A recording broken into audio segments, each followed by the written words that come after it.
I started my journey in Lukau, headed straight into the police station and tried to find some clothes, and ended up finding this cool helmet. On top of this Hummer, I found a SGK that had one bullet in it with no magazine, but sometimes a bullet's the difference between life and death. That bullet came in handy less than a minute later. He was only knocked, so I grabbed my knife and introduced him to life in Brixton. This guy had a few guns on him with ammo and some gloves and shoes, and I decided to scavenge what I could and push on. I went in the direction that he came from and ended up finding the small beginner base. And based off of what he was carrying on his body, it seems to have been his. I decided since I was hungry that maybe he had something stacked up in here, and I'd go try to find some food and scavenge for some more goods. There was nothing on the bottom floor, but when I went upstairs, I found this unholy pile of chicken knives, a water bottle, duct tape, and a bunch of IJs that had no magazines or ammo for some reason. But he did have an old lighter, and that was going to come in handy when I made all this chicken. I got a fire going and cooked the chicken, and it was just in the nick of time as well as my food was starting to drop into the red. I'm really glad that that guy was out here today harvesting things that would help me to survive. I'd have to say that 90% of this game is luck, 5% is awareness, and the other 5% is execution.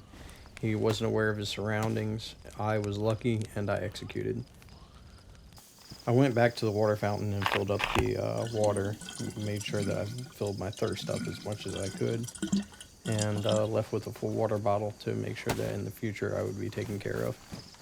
I wasn't far out of town when I started thinking about my next meal, and I ended up running into these two animals. I decided to harvest them, picking the one that was close to the bush to hide in plain sight a little bit when I harvested the meat and everything.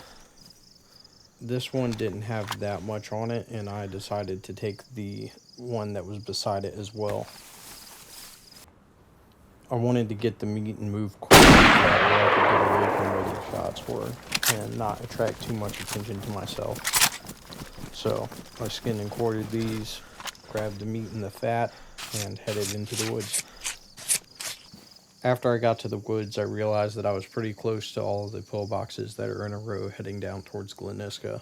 So I decided to go ahead and do the run and see what I could pick up. I ended up with a couple smoke grenades, a flashbang, and several other items that would help me on later out, possibly.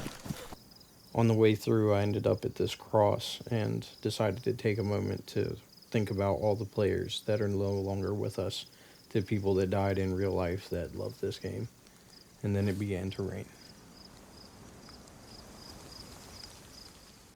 The rain made it a lot more comfortable for me to move through the big open fields in between the pillboxes, and I made quick work of it. I ended up in Brenna and decided to go to Savatka to end my day.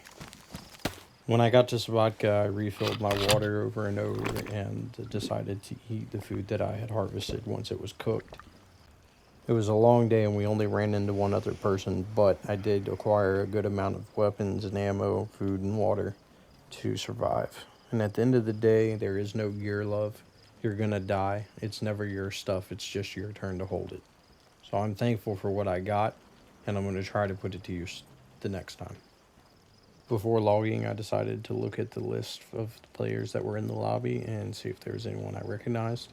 There wasn't, but maybe I'll run into him in the future.